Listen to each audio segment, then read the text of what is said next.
Good evening for all of you. Good evening बेटा। देखिए कल जो अपना पॉइंट हुआ था वो था अपना मीटर सेतु, है ना।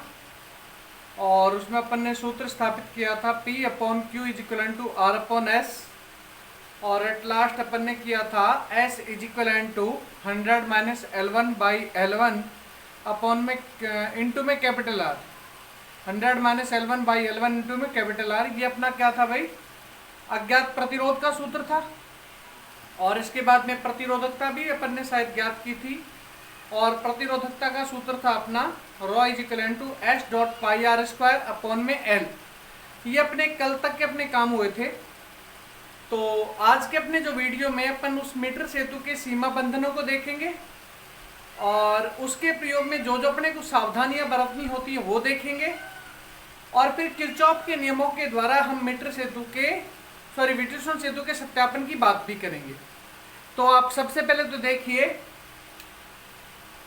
मीटर सेतु के प्रयोग में सावधानियां तथा सीमा बंधन। मीटर सेतु के प्रयोग में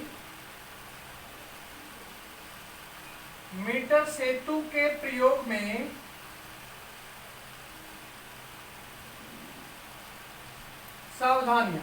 पहले तो ये देखो भाई,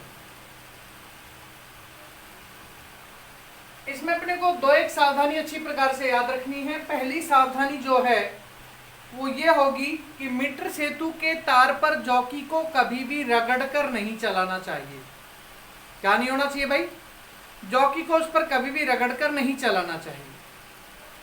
दूसरी जो है, क्योंकि जॉकी को यदि आप रगड़ के चलाएंगे तो जॉकी की वजह से जो तार है उसकी अनुप्रस्थ काट क्षेत्र का मान अर्थात उसकी त्रिज्या का मान कम हो जाएगा, घट जाएगा त्रिज्या का मान। और जिससे आप लोगों को जो रियलिटी में जो प्रतिरोध मिलना चाहिए और प्रतिरोधकता जो मिलनी चाहिए वो आपको मिल नहीं पाएगी। इसके बाद में दूसरी बात इसके बाद में अपन करेंगे।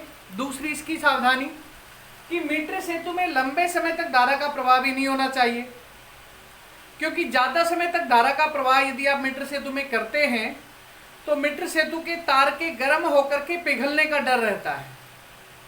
इसके बाद तीसरी जो सावधानी है कि मीटर सेतु के प्रयोग के समय आपको धारा को अधिकांशतः स्थिर ही रखना चाहिए। और इसके अलावा सारे जो संयोजन है वो सारे कसे हुए होने चाहिए। और इसके अलावा बस ये दो तीन सावधानी आप लोगों को याद रखनी है। इसके बाद में इसकी सीमाएं हैं बेटा। मीटर सेतु के सीमाएं, मीटर सेतु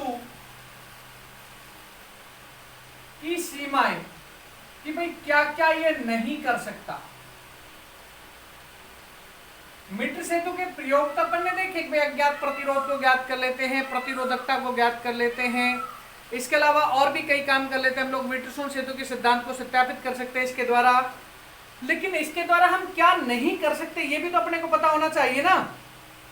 देखिए मीटर सेतु के द्वारा जो अंतिम और प्रारंभिक जो तार होते हैं उनकी प्रतिरोधकता या उनके प्रतिरोध के बारे में हम कुछ भी नहीं कह सकते कि वो कितने हैं कितने नहीं हैं वगैरह वगैरह। ठीक है। तो मीटर सेतु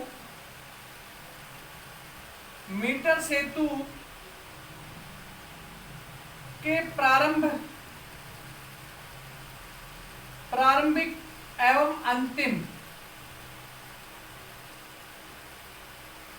सिरों पर या सिरों का प्रतिरोध हम इससे ज्ञात नहीं कर सकते। एक तो इसकी सीमा ये है भाई, प्रतिरोध नहीं ज्ञात किया जा सकता। इसके अलावा दूसरा क्या है भाई, इसका जो निवारण है उसके लिए अपन क्या करेंगे भाई? इसके लिए कैरी फास्ट सेतु को प्रयोग में लेते हैं। विटर्सन सेतु की जगह पे कैरी फास्ट सेतु को प्रयोग में लेते हैं। कैरी फास्टर सेतु को प्रयोग में लेते हैं। ये इसकी एकमात्र सीमा आप लोगों को जो याद रखनी है अच्छी प्रकार से। अब अपना जो क्वेश्चन है बेटा, किरचॉफ के नियमों के द्वारा विटर्सन सेतु के सिद्धांत का सत्यापन। तो देखिए इसको तो मैं मिटा देता हूं और फिर आगे बात करते हैं। किरचॉफ के नियमों के द्वारा व्हीटस्टोन सेतु के सिद्धांत का सत्यापन, इसकी बात करेंगे भाई। अभी देखिए,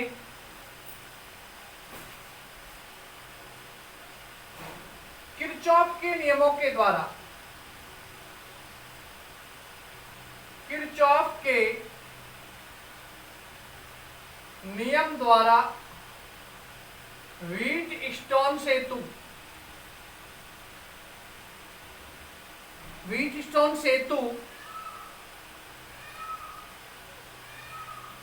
के सिद्धांत का सत्यापन, के सिद्धांत का सत्यापन, ये इस नाम से कई बार पूछा गया है भाई। किरचॉफ के नियमों के द्वारा व्हीटस्टोन सेतु के सिद्धांत का सत्यापन। तो आप ध्यान दे, देखो भाई, देखो अपन ले ऐसा ही इसी प्रकार का क्या बना लेंगे, एक इस प्रकार का सेतु तो भाई अपने को बनाना ही पड़ेगा।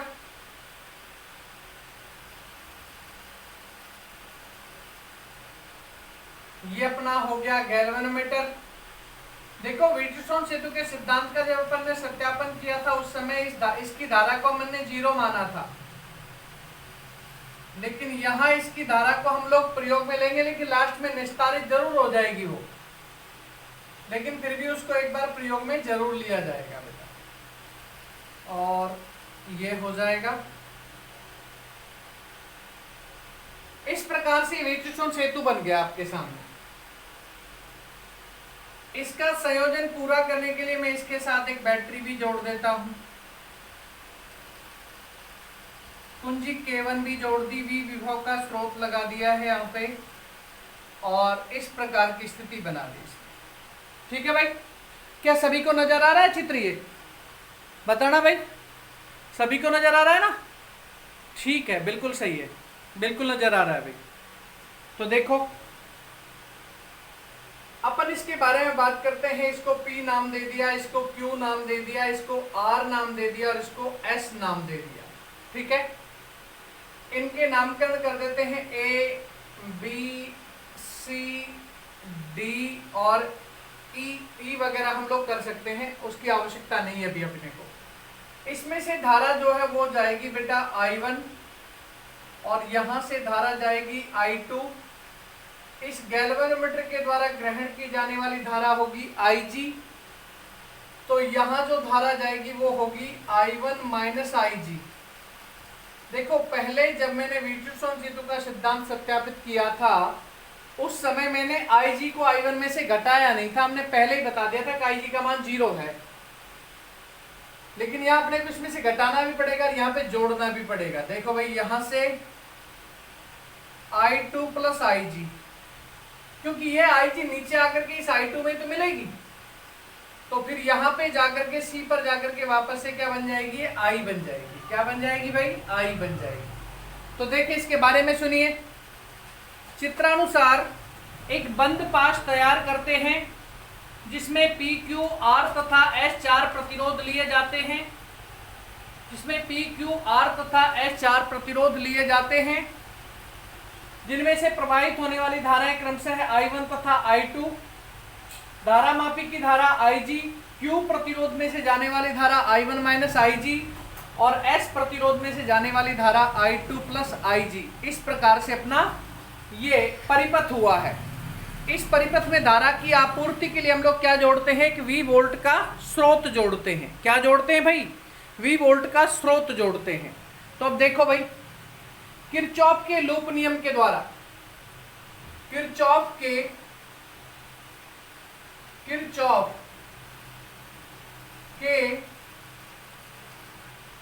लूप नियम से, देखो एक लूप है अपने पास A B D A।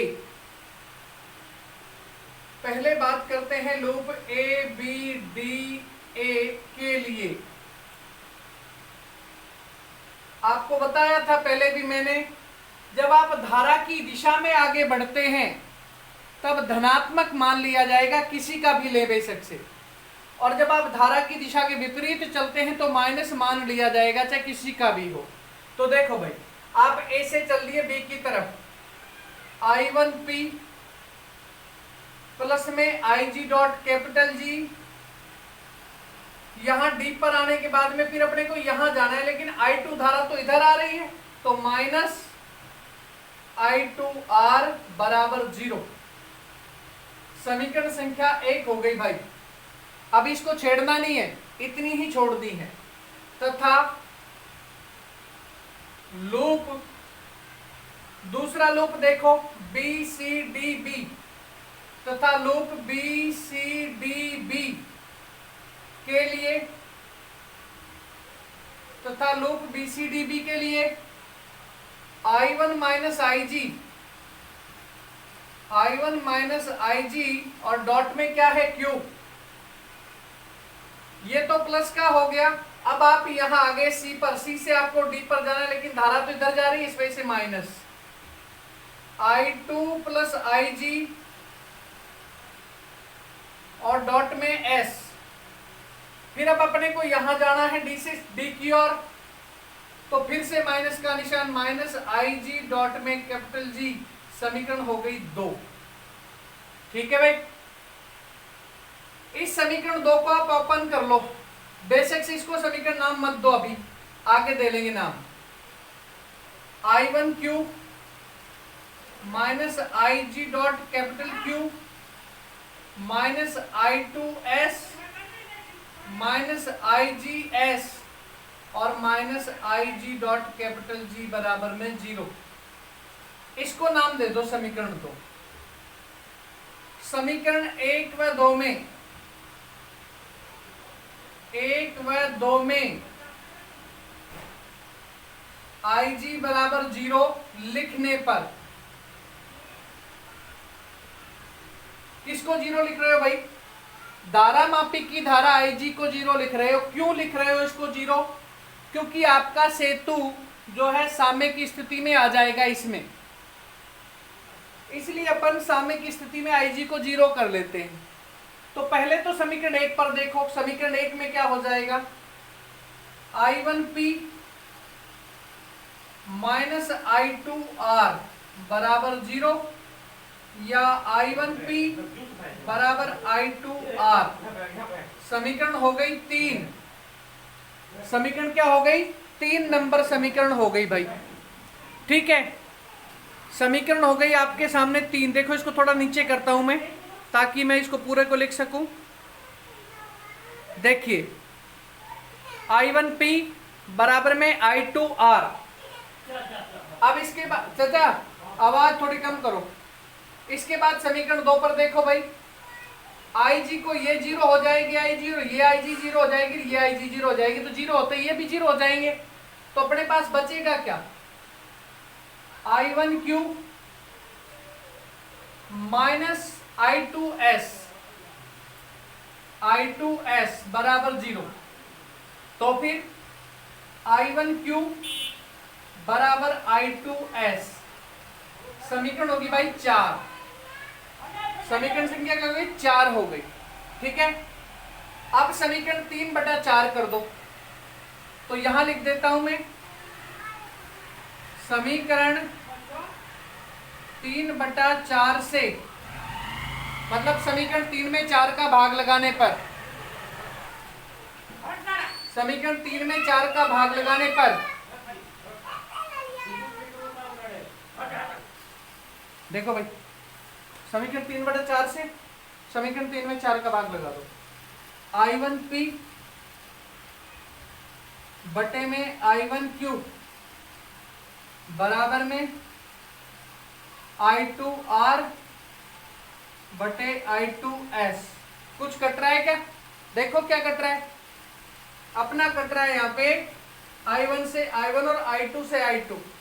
तो P अपॉन Q बराबर R अपॉन S। अपना यही जो सिद्धांत है, ये व्हीटस्टोन सेतु का सिद्धांत है, जिसको समीकरण संख्या 5 हमने नाम दिया है। इसी को समीकरण संख्या 5 नाम दिया है। तो ये बेटा क्या है?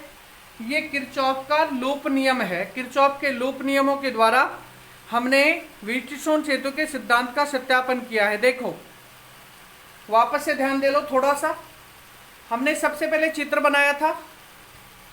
इस चित्र में PQRS 4 प्रतिरोध लिए थे, फिर इसमें 2 लूप बनाए थे।